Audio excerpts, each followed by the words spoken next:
झटपट होणारी भेंडीची भाजी. भेंडी बारीक चिरून घेतली आहे. कांदा, मिरची, कढीपत्ता, कोथिंबीर, जिरं, मोहरी, हिंग, पाव वाटीभर पेल्याभर तेल घेतले, मीठ, कोकम आणि हळद. सर्वप्रथम कढई तापत ठेवायची. आता गॅस मध्यम आचेवर ठेवायचा आणि 2 चमचे तेल टाकायचं. 2 चमचे तेल टाकून तेल तापत ठेवते. आता कढईमध्ये तेल तापलेलं आहे. गॅस मध्यम फ्लेमवर ठेवायचा आणि भेंडी 1-2 मिनटं तेलामध्ये फ्राय करून घ्यायची. म्हणजे चिकटपणा असतो ना तसा तो निघून जातो. 1-2 मिनटं त्या तेलात परतून घ्यायची.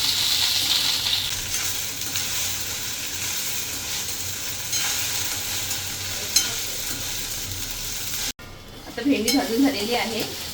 2 मिनटं फक्त भाजायची. तिला आता मी काढून घेते. गॅस बारीक करते. तर ह्या कढईतच आपण फोडणीचं साहित्य तयार करायचं. फोडणी तयार करायची. तेल तापत ठेवले मी आता कढईमध्ये. 4 चमचे तेल टाकायचं. त्याच कढईमध्ये 4 चमचे तेल टाकत तापत ठेवते. आता तेल तापलेलं आहे. आपण फोडणी करून घेऊया. त्यासाठी आधी मी जिरं, मोहरी आणि हिंग टाकते. गॅस बारीक करायचा. नंतर मी कोकम टाकणार आहे. कोकम यासाठी टाकतो आपण भाजी चिकट नाही होत भेंडीची. नंतर मी कांदा, मिरची, कढीपत्ता व्यवस्थित हलवून घ्यायची. कांदा व्यवस्थित तळून घ्यायचा. कांदा आपला परतून झालेला आहे तेलामध्ये. आता आपण हळद टाकूया अर्धा चमचा आणि व्यवस्थित हलवून ठेवूया कांद्यामध्ये. आणि व्यवस्थित परतून झाला कांदा त्याच्यामध्ये आपण ही भाजलेली फ्राय केलेली भेंडी तेलामध्ये थोडीशी टाकून घेऊया. व्यवस्थित भाजी परतून घेऊया. व्यवस्थित गॅस भेंडी भाजून झालेली आहे आपलीकडून. थोडंसं त्याच्यात मीठ टाकते आहे. 1 चमचाभर हे मीठ आहे मी टाकते. भाजी व्यवस्थित परतून घ्यायची 1-2 मिनटं.